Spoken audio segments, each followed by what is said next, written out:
types. There's understanding spiritually what took place in the past, and understanding material what took place in the past materially. If we look at the matter from a spiritual point of view, or, and I would have a slash there, unseen, al-ghayb. In trying to understand the past, we have to understand what are the spiritual and the unseen influences that are involved in the history of the human being, because these are real. The materialist denies them. He says there's nothing other than the material world. And some of them, like Hume or Kant, they say there might be other things, but we can't know them. The only thing we can know is the material world, and therefore we're cut off from it. And this is Kant's whole critique of the ability of the human being, of reason itself as a way of understanding the supra-phenomenal world, the noumena, or the world that goes beyond this stuff here. We can't understand it. It's impossible. So we cannot know metaphysics. In the end, what's beyond this natural world, it's not worth studying anymore, and now we move into deep material sciences. And so the pursuit of man in the Western world, which is very different from the Muslim world, and inshallah I'll try to get to that. The pursuit of the Western man, because again, in understanding our past, there are two pasts now that we really have to understand. We have to understand the past of the Ahlul Kitab, and we have to understand the past of the people of Islam. Because the other players in this global scene are really, when we look at them historically, they do not have the same impact on Islam that the Ahlul Kitab have. Al-Yahud wal-Nasara. And when the Prophet ﷺ said, لَتَتَّبِعِنَّ سَنَنَ الَّذِينَ مِنْ قَبْرِكُمْ شِبْرًا بِشِبْرٍ ذِرَعًا بِذِرَعٍ حَتَّى لَوْ سَرَكُوا جُحْرَ ضَبٍّ لَسَرَكْتُمُوهُ قالوا اليهود والنصارى استفهاما استغرابا اليهود والنصارى يا رسول الله من القوم إلا هؤلاء. You will follow those who went before you, the ways they went, hand span by hand span, arm's length by arm length, to the point if they go down the lizard's hole, you'll go down the lizard's hole as well. And in a riwayah in the Mishkat, حتى لو كان منهم من أتى أمه علانية لكان من أمتي من فعل ذلك أو كما. Even if there was one of them that went to his mother sexually, there would be somebody from my ummah that imitated them in that. وَالْعِيَاذُ بِاللَّهِ. Now the Prophet ﷺ, مَا يَنْطَقُ عَنِ الْهَوَى, he does not speak from passion. When they asked him, will we follow the Jews and the Christians, Ya Rasulullah? He said, who are the people? Men and nas. Who are the ummah? Who are the nations? Who are the civilizations other than those people? In other words, not that there weren't other civilizations. There were, and the Prophet ﷺ was aware of that. There were the Dravidians, the Hindu Kush, the Chinese, the Confucianist culture, the Japanese culture. But we are talking about the impact. Who is being imitated today? The Jew and the Christian. Nobody's imitating the Japanese. People aren't walking around dressed like samurais. They're wearing jeans and t-shirts and cowboy and baseball caps.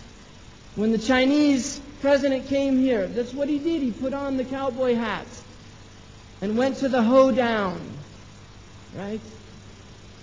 Not like Ho is a Chinese name. That's hoedown is what they do in Texas or something like that. That's what he did. You see, he comes and you look. It's amazing. It's interesting because in the pictures that they showed in the magazine, his wife, because China is still a deeply conservative culture. And when you see Hillary Clinton next to his wife is what these people would call a wallflower. Is a non-entity. There's no personality being expressed. And next to her is this woman glamorously turning 50. Right? They worked very hard at it.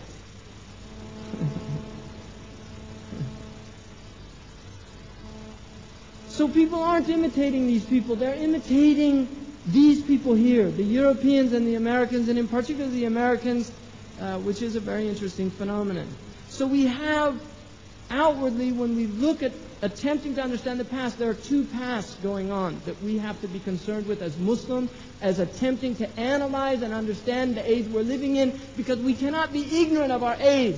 Sidi Ahmed Zarruq mentioned in his Qawa'id that in the Suhuf of Ibrahim, the Prophet ﷺ was quoted as saying in the Suhuf of Ibrahim, one of the wisdoms that Ibrahim ﷺ was given was عَلَى الْمَرْءِ أَنْ يَكُونَ عَارِفًا بِزَمَانِهِ مُمْسِكًا مِنْ لِسَانِهِ مُقْبِلًا عَلَى شَأْنِهِ, that it is incumbent upon an individual to know the age that he is living in, to take hold of his tongue, because that's the milak.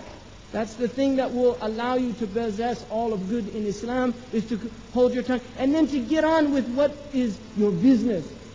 The Prophet ﷺ said, مِنْ حُسْنِ إِسْلَامِ الْمَرْءِ تَرْكُهُ مَا لَا يَعْنِيهِ. From the good Islam of an individual is that he leaves what is not any concern to him. So, in understanding this past, we have to know the Muslim past and the European and American past also.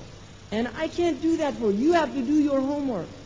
The Muslims have to look, and they have to look in an intelligent way, in a sophisticated way, not in these simplistic ways that we've been given to looking at things for some time, looking at superficial causes, talking about the superiority of technology, as this is some cause in which the Muslims are defeated. Subhanallah.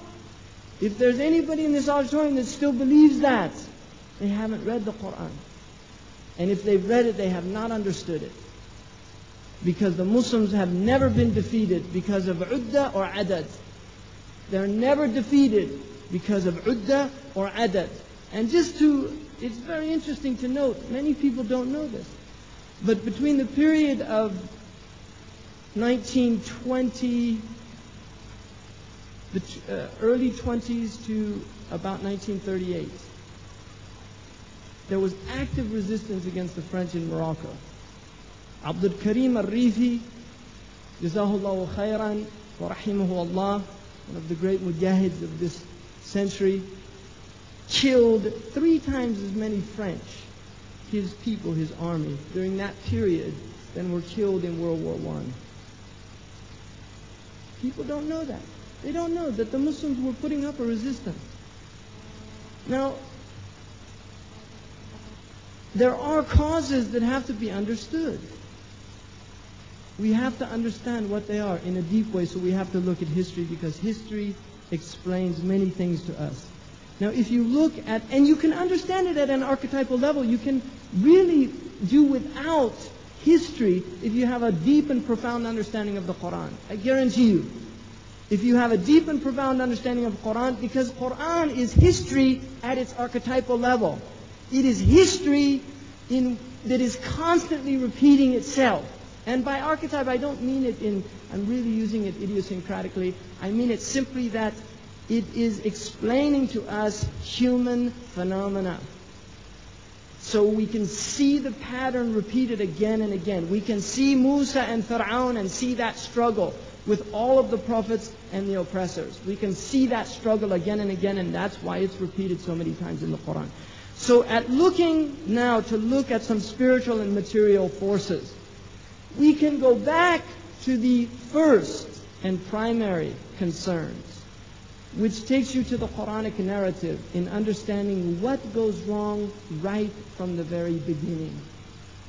Because the Quranic narrative is very powerful in that Adam alayhi salam, his wife Hawa, and Shaitan are the 3 important creative figures that must be understood in the Quran. We believe that they existed, that they are real, and that the story is not a mythology, it's not a narrative. Adam alayhi salam is created by Allah subhanahu wa ta'ala from water and clay, as we all know, which modern science has added nothing to that statement. Nothing whatsoever. Modern science has added nothing to that statement, because you can take apart this human creature and you will find water and earth. That is what we're made out of. From it we came, and to it we return. That's reality. So the Quranic is not pre-scientific. It is science at its most accurate, descriptive state. And I say that because it speaks in a language that not some arcane group of scientists can understand, but it is open for everyone to understand. Adam alayhi salam is created as a Khalifa. And there are different stories that the Mufassirin relate. Iblis, Imam al-Qurtubi says that he was an angel, that he was in the highest gathering. Other of the Mufassirin say that he was not, that he was from the jinn, but he was allowed in to the angelic realm. But the point is that Iblis was a knower. He knew Allah subhanahu wa